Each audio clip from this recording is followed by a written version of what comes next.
Hello student, हम लोगों का प्रायिकता टॉपिक चल रहा है। उसी श्रृंखला में हम आगे बढ़ते हैं। अभी तक प्रायिकता में हम लोगों ने सिक्के, पासे, बॉल से संबंधित और ताश की गड्डी से संबंधित कुछ क्वेश्चन पढ़े थे। अब ताश की गड्डी में एक पत्ता निकाला जाता है, दो पत्ता निकाला जाता है, उससे रिलेटेड भी क्वेश्चन हमने पढ़ लिए। तो अभी तक की जितने भी वीडियो प्रायिकता पर आए हैं आप उनको देखिएगा। तो हमने 87 नंबर तक क्वेश्चन सॉल्व कर लिए थे। 88 नंबर का क्वेश्चन अब हम सॉल्व करेंगे। उसके लिए पहले कुछ बातें समझते हैं। प्रायिकता में अनुकूल स्थिति, अनुकूल स्थिति क्या होती है? अनुकूल स्थिति और प्रतिकूल स्थिति, दो स्थितियां होती हैं। अनुकूल स्थिति क्या होती है? तो किसी घटना के घटित होने की प्रायिकता, क्या कह रहे हैं? किसी घटना के घटित होने की प्रायिकता और किसी घटना के ना घटित होने की प्रायिकता का अनुपात अनुकूल अनुपात कहलाता है या अनुकूल स्थिति कहते हैं। किसी घटना के अनुकूल संयोग अनुपात, अनुकूल स्थिति या इनको कहते हैं अनुकूल संयोग अनुपात, अनुकूल संयोग अनुपात भी बोलते हैं इसको, अनुकूल स्थिति या अनुकूल संयोग अनुपात। तो किसी घटना के घटित होने की प्रायिकता और किसी घटना के ना घटित होने की प्रायिकता को अनुकूल संयोग अनुपात कहते हैं। First point. सेकंड पॉइंट है प्रतिकूल संयोग अनुपात। प्रतिकूल संयोग अनुपात क्या होता है? संयोगानुपात। प्रतिकूल संयोग अनुपात क्या होता है? किसी घटना के ना घटित होने की प्रायिकता अनुपात किसी घटना के घटित होने की प्रायिकता, किसी घटना के ना घटित होने की प्रायिकता अनुपात किसी घटना के घटित होने की प्रायिकता को प्रतिकूल संयोग अनुपात कहते हैं। तो इस पर क्वेश्चन कैसे बनेगा? क्वेश्चन नंबर 88, क्वेश्चन नंबर 88 किसी घटना के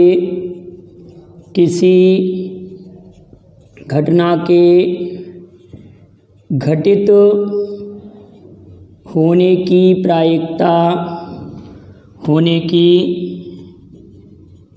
प्रायिकता 3/5 है, तो उस घटना के अनुकूल संयोग अनुपात ज्ञात करो। संयोग अनुपात ज्ञात करो। अगर ये क्वेश्चन आपके लिए आया, आप ज़रा सोचिए क्वेश्चन कैसे बनेगा। देख लें वीडियो सही आ रहा है कि नहीं। किसी घटना के घटित होने की प्रायिकता और ना घटित होने की प्रायिकता के अनुपात को हम अनुकूल संयोग अनुपात कहते हैं। अब इस क्वेश्चन में केवल और केवल आपसे अनुकूल संयोग अनुपात पूछा है। क्या पूछा गया बेटाओ? अनुकूल संयोग अनुपात। तो किसी घटना के घटित होने की प्रायिकता 3/5 है। घटित होने की प्रायिकता 3/5 है। रेशो ना घटित होने की प्रायिकता, अगर घटित होने की प्रायिकता 3/5 है तो ना घटित होने की प्रायिकता दोनों का जो डिफरेंस है वो लिखेंगे 2 और अपॉन में 5। इन दोनों का डिफरेंस 2 और अपॉन में 5 ऐसा कैसा, तो ये 5 से 5 कैंसिल हो जाएगा। तो घटना के अनुकूल संयोग अनुपात 3:2। किसी घटना के घटित होने की प्रायिकता 3/5 है, तो घटना के अनुकूल संयोग अनुपात, उस घटना के अनुकूल संयोग अनुपात हमको फाइंड करना है। तो अनुकूल संयोग अनुपात क्या होते हैं? किसी घटना के घटित होने की प्रायिकता और ना घटित होने की प्रायिकताओं का अनुपात उस घटना का अनुकूल संयोग अनुपात कहलाता है। घटित होने की प्रायिकता अनुपात ना घटित होने की प्रायिकता का। अब इसी क्वेश्चन को मैं चेंज करता हूँ। 89 नंबर के क्वेश्चन में चेंज करते हैं हम। किसी घटना के घटित होने की प्रायिकता 7/5 है। अगर हमने 7/5 के स्थान में 5/7 लिखा, क्योंकि प्रायिकता 7/5 नहीं हो सकती, किसी घटना के घटित होने की प्रायिकता 5/7 है, तो उस घटना के प्रतिकूल संयोग अनुपात क्या होंगे? उस घटना के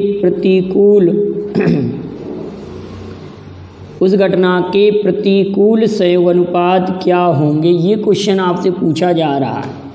किसी घटना के घटित होने की प्रायिकता 5/7 है, तो उस घटना के प्रतिकूल संयोग अनुपात क्या होंगे? आपसे पूछा गया है प्रतिकूल संयोग अनुपात।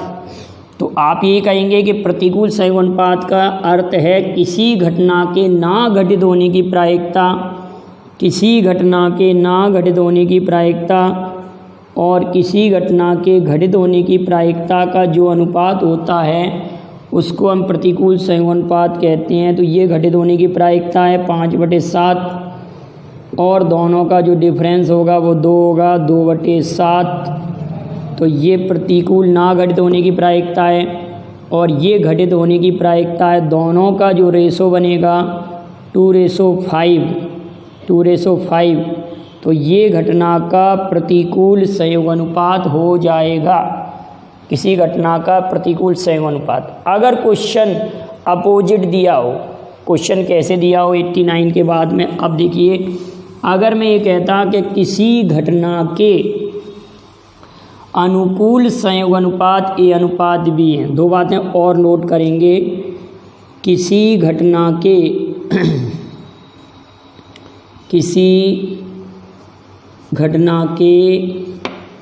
अनुकूल संयोग अनुपात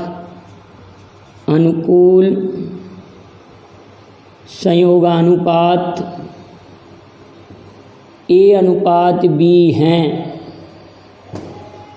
तो घटना के घटित होने की प्रायिकता,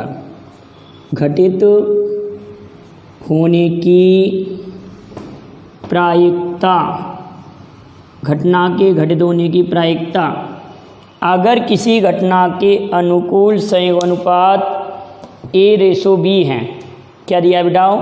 किसी घटना के अनुकूल संयोग अनुपात A/B हैं, अनुकूल संयोग अनुपात A/B है, तो घटना के घटित होने की प्रायिकता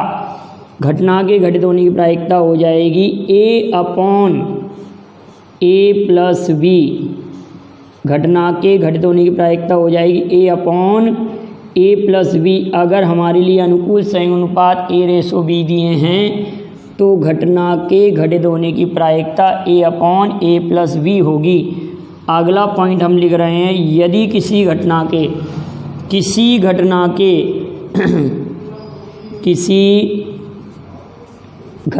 के प्रतिकूल संयोग अनुपात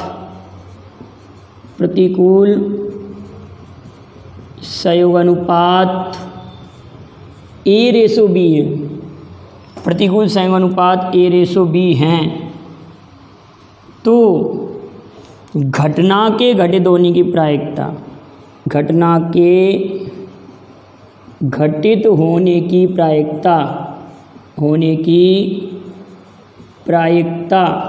B/A+B, ये प्रायिकता होगी B/A+B, क्या होगी? B/A+B। अब 90 नंबर का क्वेश्चन सॉल्व करेंगे। हमने 87 पहले सॉल्व करा है, 88, 89 दो क्वेश्चन हमने यहाँ सॉल्व कर लिए थे। तो अब 90 नंबर का क्वेश्चन हम लिखते हैं, किसी घटना के क्वेश्चन नंबर 90, किसी घटना के अनुकूल संयोग अनुपात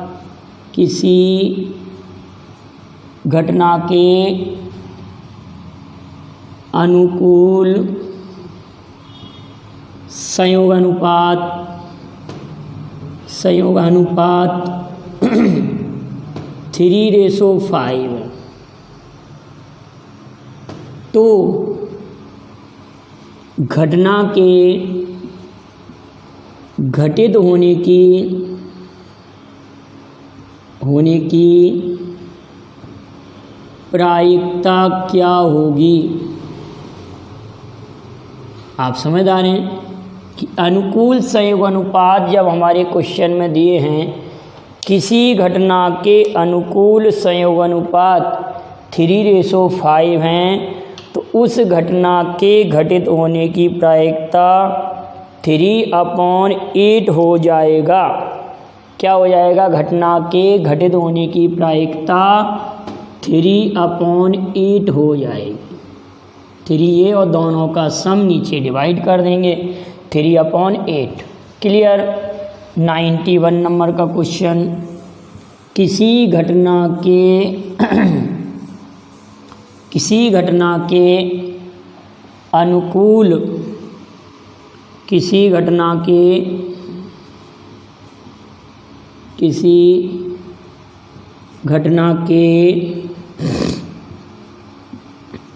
प्रतिकूल संयोग अनुपात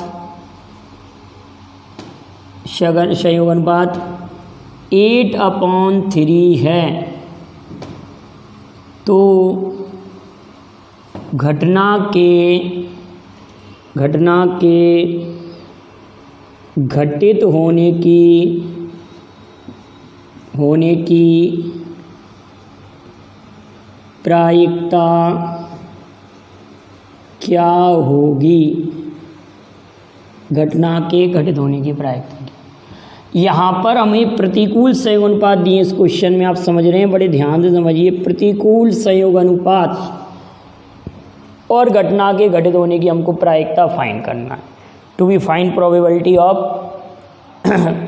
इवेंट्स, किसी घटना के घटित होने की प्रायिकता फाइंड करना है, और प्रतिकूल संयोग अनुपात दिए हैं तो 3/11 हो जाएगा। क्योंकि जब कभी प्रतिकूल संयोग अनुपात दिए होते हैं और हमको प्रायिकता फाइंड करनी होती है, तो हम इस फॉर्मूले का यूज करते हैं, D/A+B। 91 नंबर का क्वेश्चन हो गया। अब अगला क्वेश्चन है आपके लिए क्वेश्चन ये था, ताश की गड्डी वाली क्वेश्चन है। ताश की गड्डी से 4 पत्ते खींचे गए हैं, जिनमें से केवल एक बेगम हो, इसकी क्या प्रायिकता होगी। काफ़ी अच्छा क्वेश्चन है। ताश की गड्डी से 4 पत्ते खींचे गए हैं। 92 नंबर का क्वेश्चन नंबर 92। क्वेश्चन नंबर 92, ताश की गड्डी से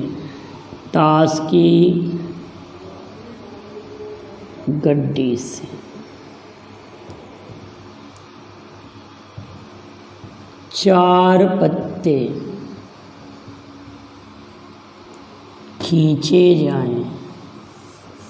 खींचे जाएं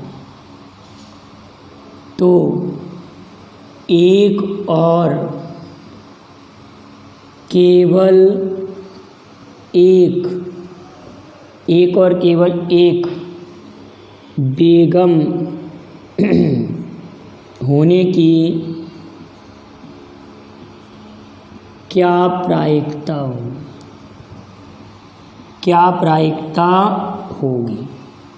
एक और केवल एक बेगम हो, इसकी क्या प्रायिकता हो। ताश की गड्डी से एक पत्ता खींचा गया है, 4 पत्ते खींचे गए हैं। 4 पत्ते खींचे गए हैं तो एक और केवल एक बेगम हो, यहाँ पर सही दिखाई नहीं दे रहा, एक और केवल एक बेगम हो, इसकी क्या प्रायिकता होगी। तो अगर ताश की गड्डी में टोटल पत्ते होते हैं 52, तो ये तो लिखेंगे 52C4, और एक और केवल एक बेगम का अर्थ है 4 बेगम में से एक बेगम, 4 बेगम में से एक बेगम। अब शेष पत्ते बचेंगे हमारे पास 48, अगर बेगम को हटा दिया जाए। अब 48 पत्तों में से हम 3 पत्ते ले लेंगे, 48 पत्तों में से कितने पत्ते ले लेंगे? 3।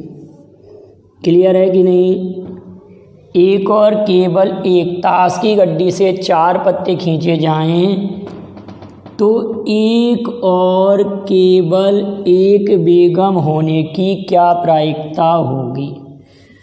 तो 4C1 इंटू 48C3 52C4।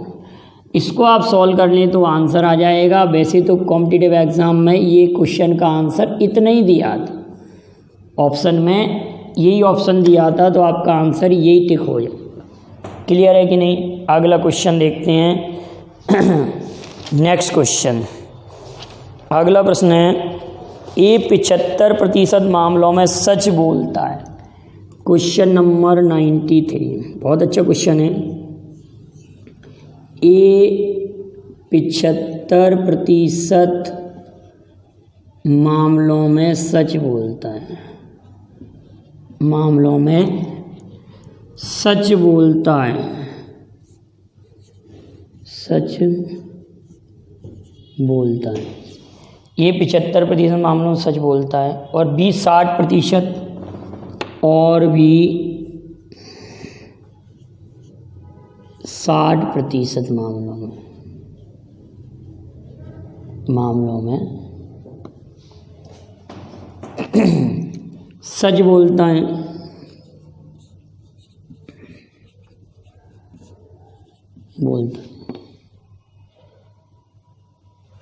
बोलता है तो विरोधाभास होने की क्या प्रायिकता होगी? तो दोनों के विरोधाभास होने की क्या प्रायिकता होगी? विरोधाभास का अर्थ आप समझ ही रहे हैं। ए के सच बोलने की प्रायिकता ए को कह देंगे 75% बटे 100, तो 3/4। ए के झूठ बोलने की प्रायिकता ए बार इक्वल टू 1/4। बी के सच बोलने की प्रायिकता 60/100, तो ये कट जाएगा 3/5। ठीक है, 20 × 60, 20 × 5 100। बी के झूठ बोलने की प्रायिकता तो ये हो जाएगा 2/5। अब विरोधाभास होने की प्रायिकता अगर हमको फाइंड करना है तो अगर ए सच बोलता है तो बी झूठ बोलता है, और अगर ए झूठ बोलता है तो बी सच बोलता है। ऐसे हमको प्रायिकता फाइंड करना होगा। तो ए सच बोलता है और बी झूठ बोलता है, तो ए के सच बोलने की प्रायिकता 3/4, बी के झूठ बोलने की प्रायिकता 2/5, ए के झूठ बोलने की प्रायिकता 1/4, बी के सच बोलने की प्रायिकता 3/5, तो ये हो जाएगा 3 दूनी 6, 6/20, और ये 3/20, ये हो जाएगा 9/20। ये तो प्रायिकता आ गई। लेकिन हमको अगर परसेंटेज फाइंड करना है तो 9/20 को हम क्या करेंगे, इसमें ऊपर और नीचे 5 का मल्टीप्लाई कर देंगे, क्योंकि ये 100 हो जाएगा, तो 5/5, तो 45/100, तो टोटल 45% हमारे क्वेश्चन का आंसर आ जाएगा। ये आपको दिखाई दे रहा है, 45% क्वेश्चन का आंसर आ जाएगा। विरोधाभास होने की प्रायिकता या प्रतिशत क्या होगा, तो 45% विरोधाभास होने का परसेंटेज आ जाएगा। अब पेपर में आपको ये स्टेप नहीं लिखना, आपको डायरेक्ट इतने स्टेप से काम चलाना है। पेपर में क्या करेंगे, इसको यहाँ लिख देंगे आप 3/4, इसको लिख देंगे आप 3/5। ठीक है, एक बार इसके साथ इसका अपोजिट वैल्यू और इसके साथ इसकी अपोजिट वैल्यू ले लेंगे, तो विरोधाभास होने की प्रायिकता हो जाएगी 45%। तो यहाँ तक के क्वेश्चनों को आप नोट करिए। अगले वीडियो में प्रायिकता से रिलेटेड और भी इम्पोर्टेंट क्वेश्चन मैं लेके आऊँगा। वीडियो पसंद आए लाइक शेयर कीजिए। Thank you very much. जय हिंद, जय भारत।